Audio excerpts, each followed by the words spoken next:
Hello, awesome people of the internet. This is Tovida, and today we're gonna play some Clash Royale. Last time, if you guys remember, I mentioned that I like making non-meta decks that can do very well against all the popular decks that are played a lot out there. And we had an interesting deck featuring the Bandit and the Inferno Dragon and Freeze, but that deck was still pretty normal. It had the Battle Ram, which is very popular nowadays. It had the Baby Dragon. It had cards that are relatively well used in the game at the moment. However, today I want to show you another deck that I've been working on for quite a while and I've had a lot of fun playing that is quite a bit different. It's the deck that you see over here. It features it's a Cycle deck 3.1 fast elixir deck. It features the the Furnace. It features the Bandit, the Goblin Gang, the Ice Golem, and a bunch of spells. Now, it looks really weird, and when you first see it, you may think that it shouldn't technically work, but it does. Now, I'm going to talk a little bit about the deck while I'll show you guys a quick replay from a challenge. So, the idea behind this deck is that you want to put as much pressure as you can on your opponent throughout the whole game. Your main instrument to be able to achieve that is the Furnace. The Furnace allows you to constantly force your opponent to have to do something, because otherwise those spirits will make it to the tower and do pretty much as much damage as a fireball. One set of spirits does as much damage as a fireball. So, in tournament standards, that is. So, the pressure that you constantly put with the Furnace will require them to have to answer to that Furnace while wasting elixir, and even if they somehow manage to fully get rid of your Furnace, like for example using a fireball or some kind of spell, you still have a trump card, which is the Mirror. Now the Mirror is really instrumental for this deck, and again, it looks weird in the beginning, and the Mirror is not a card that you see in a lot of decks out there, but it actually works very well in the current deck. So the Mirror can be used effectively with pretty much every single card in the deck. One of the reasons why this deck works so well is because of the prevalence of bait decks out there. So there's a lot of decks that require you to be able to answer against huge swarms, and you have all the units needed to be able to handle those swarms in this deck, and the Mirror is instrumental to be able to help you with that. Let's say that you use your lock on their skeleton army and they throw their goblin barrow. Well, that's not a problem at all, because now you have a mirror lock. And even if by some chance you don't have a mirror rotation, you may have a tornado and drag their goblin gang to your tower, or you may have a mirror tornado, or you may have your fire spirits from your furnace to help you clear some kind of swarm if they have a minion horde or a goblin gang or anything like that coming your way. And also the Ice Golem itself does splash damage when it dies too. Now here I did quite of a stupid mistake, but due to mirrored tornado, it worked out just okay. This is not the best way to handle a hawk coming to your tower with a tornado defense, but we can talk about that some other time. In any case, so what is your main objective in this deck? You want to cycle as fast as possible, as we already said, put pressure with the Furnace offensively, and then use your Bandit and Goblin Gang to get as much pressure off him as possible and cycle through his defenses. So if he has a certain defense for your Bandit, mirror your Bandit. After he uses, for example, his skeleton army or a bandit, he won't have any defense against the bandit. And even if he does, you can predict what their defense is, and if it's a swarm unit, you have a lock and tornado and spirits that can help you with the bandit to be able to put more pressure on. If they lock your goblin gang or zap your goblin gang, not a problem. You can have your goblin gang mirrored, and then you will put more pressure in, both in offense and defense. So as you can see here, we're about to win the game. Now, the final part of the game is the final win condition is something that not a lot of people will probably like, and some may actually be pretty angry to see this, but it still works pretty well, and that is the rocket. And more importantly, a mirror rocket. Now, it sounds annoying, but believe me, you need to play really well to be able to make use of a mirror rocket in your deck. This is 6 elixirs for the rocket and 7 elixirs for a mirror rocket. It doesn't always allow you to do that unless your opponent has made huge mistake or you have had some really good elixir trades. So the rocket is your final win condition, and the rocket tornado is an amazing defense. As you probably will see in some of the live games. Well, anyway, let's stop talking about the deck. Let's just show you some matches. How about that? So you can see that I had a win. I believe this is the win that you guys just watched, and we're gonna jump in and play some games live.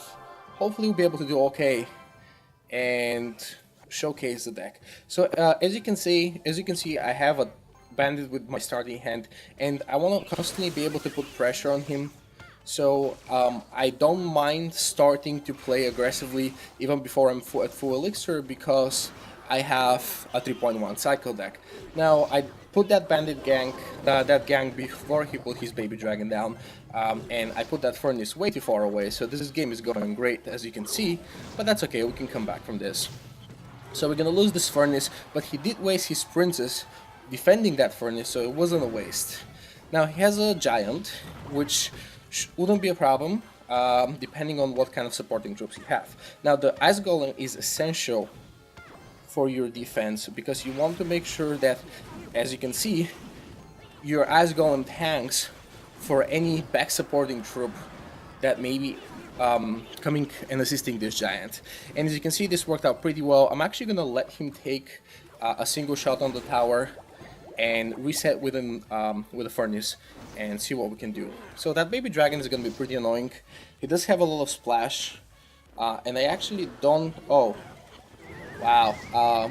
Well, you guys saw this now on this channel for the first time. It's a tornado against your own furnace. It's the best defense ever. Nothing can break it. Well, anyway, guys, this was a mistake, but we're gonna come back from this. What I was trying to do is I was trying to tornado his baby dragon, but then he put the... Let's make sure that we concentrate here. He put his Inferno Dragon down, scared me, and then I wanted to rocket both of them for a positive elixir trade, but sadly I made a mistake and dropped a tornado instead. The good thing is your deck is so cheap that you can easily, quickly recover from this. So he locks, not a problem. I put another gang down. He made the mistake to put the wizard all the way on the back, so he's forced to have to put his baby dragon too. So we're gonna log that princess.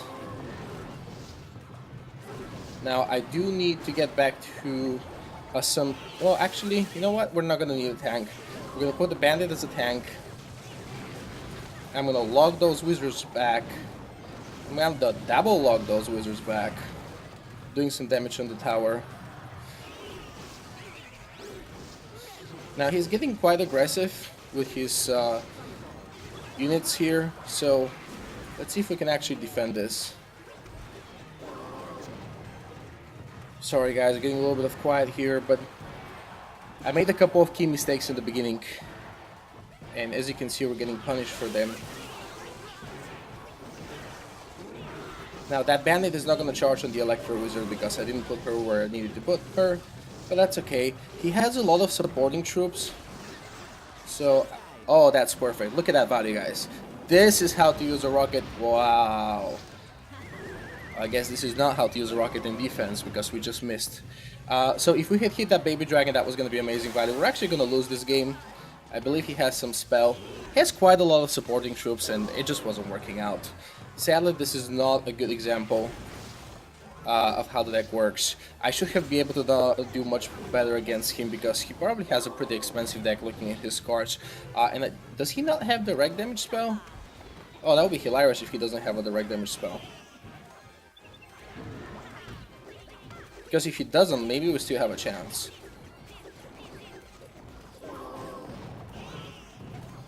Now, he pre-locked, which is fine. Now, I kind of want to... Well, we're gonna lock this princess. I'm gonna dual split on the other side. What did damage on our tower? Did the giant make it? Does he not have any direct damage? This is kind of hilarious. Now, I need to make sure that he doesn't put his princess down. Oh no, he has lock, that's correct. So he keeps logging our tower. Well, that was unfortunate. We made some stupid mistakes and we couldn't come back from this. But he only had a lock as a spell, so we actually could have easily won this one. I just made some silly mistake by my finger slipping on the screen. Well, happens to everyone. We're gonna jump into another one and try to do better. So we're gonna drop the bandit down, be very aggressive in the beginning, and He's gonna defend with a knight, which is perfectly fine. So we're gonna wait to see if he puts anything else, then put the ice golem down, and then put a furnace. He has a level 6 furnace, which means he probably is a lower level player, which is unfortunate for him. Now, our furnace was spawned in just the perfect time in which one of our spirits will jump on... are we gonna miss those archers? No, we didn't miss the archers, perfect. Are gonna jump on the furnace. Now, none of this is a problem. I'm gonna mess up and miss that Hawk Rider pull onto the King Tower, but he still got pulled on the furnace, so this is perfectly fine. And now we're gonna be aggressive and push on the other side. Now, I'm gonna have to mute this guy, guys, because he's getting annoying. Just to be able to concentrate.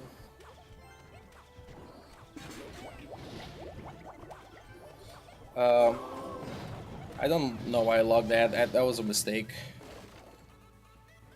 I was trying to get that knight to go a little bit further, but that didn't work out. That's okay. Hog Rider is relatively easy to defend against. So, did he have a lock? Because if he didn't... Oh, but he has an Electro Wizard. Oh, he has a Zap. Okay, interesting. Well, we're gonna use our Bandit defensively. Actually, we're gonna use a Mirrored Bandit defensively. We're gonna lock those skeletons and see if those bandits are gonna be able to do some serious damage here. Let's see how this works out. Yeah, the bandit did make it to the tower. And his Electro Wizard was a bit late. So we're gonna use our Goblin Gang in defense.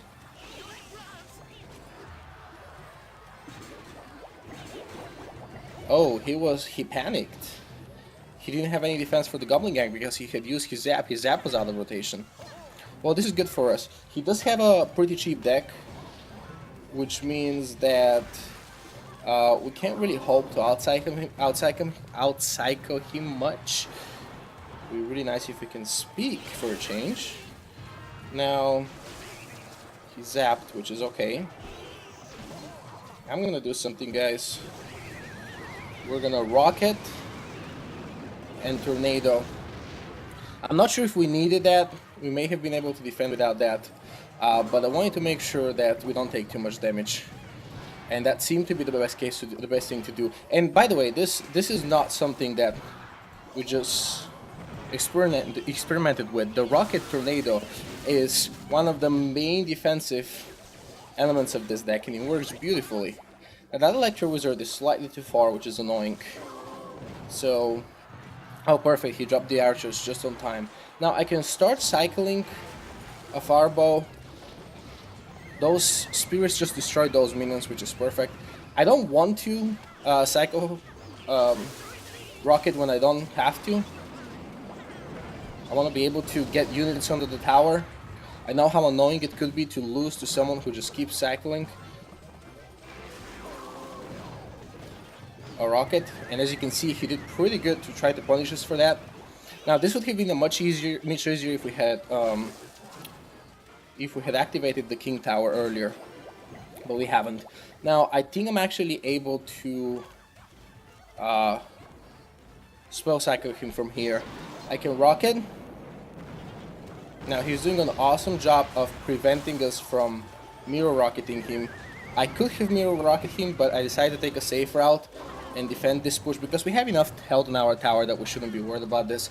And now I'm back to my rocket because it's such a fast cycle deck that I can just finish him with one final rocket. So as you can see, when you're playing against a matchup that is pretty close, you have all the defensive units to be able to hold the game and force a draw. However, if you play your cards well, you should be able to squeeze rockets in between and actually win the game. Now, I'm not saying that that is the nicest way to win, but being nice in this game doesn't always get you awarded, right? So, as I said, I try to avoid... Now, this is very unfortunate because I need my rocket against his elixir collector. I try to avoid rocketing people whenever I can, but whenever I don't have a choice, like in the last game, I just have to have to force it that way, because otherwise we're just sitting in a stalemate. Now I'm actually gonna rocket his elixir collector just because it's really hard to defend. Even though my deck is pretty cheap, it's really hard to defend when we're at an elixir disadvantage. And the next thing I'm gonna do is I'm gonna wait to see if he puts any supporting troops and rocket them too. Now wow, okay, that could have gone much worse. This golem is still gonna do a lot of damage, but not as much as it would have done otherwise. We were really lucky that he put pressure on us with that witch. I missed the baby dragon, unfortunately. Now this bandit will do great against the bomber, and he's expending too much elixir, which means he will not have elixir to defend. So the bandit will charge under the tower, which is good for us. Now I'm in a more relaxed cycle of my deck at the moment, so we'll be able to put a little bit more pressure on him in the right way. I also have the rocket ready for his elixir collector, so I feel good about this. I'm gonna wait a little bit. I don't want to go too aggressive. I want him to drop his elixir collector, but I guess he's gonna choose not to because I did rocket it. Oh, there we go. Okay, so I'm gonna rocket this elixir collector. Just take my time a little bit. I'm not under any pressure. I'm already leading a little bit in damage. I'd rather do damage. I'd rather put a little bit. I'd rather put pressure on him, but I also don't want to expend too much elixir and be trapped in a situation which I can't defend. Now, luckily for us, he doesn't seem to have a lock or a zap or anything like that. He has 2 splash units in the form of the witch. Now, this is going to be very interesting, guys, and we're gonna see if we can pull it off. Now, the bandit did defend successfully. We're gonna spread our gang because he doesn't have any lock or spell that can do damage. And then we're gonna tornado all this. Pull the goblin gang to distract that baby dragon. And we're in a pretty much win situation here. So he's putting pressure on us, but I don't think that golem is gonna make it to the tower. I'm gonna wait a little bit and lock. I have enough elixir to defend too, if needed, but we're not gonna have to defend, we already won. So, as you guys can see, it's a very weird deck. It plays very weird, but once you get used to it, it's so fun. The mirror rocket is dirty, but it gets the job done when needed, and you don't have to do a mirror rocket. You can just continually doing damage with the rest of your cards. You can get the bandit to the tower, you can get your goblin gang to the tower. It's a lot of fun, guys. Give it a shot. And I think we're gonna end up here. It was 2 wins and 1 loss. And yeah, that's pretty much it from me, guys. Let me know if you guys this series of breaking the meta, playing non-standard decks that do pretty well in the current competitive environment out there. Actually, with this deck, I have been able to get multiple 12-win challenges in classic challenges. I don't have any of the recent history because I haven't played this deck in a while, but I really wanted to show it to you guys because it's a ton of fun. So this is pretty much everything from me, guys. If you like what I do, please like and subscribe my videos, and consider subscribing on Twitch or Twitter at Tovida Gaming. And I'll see you guys next time.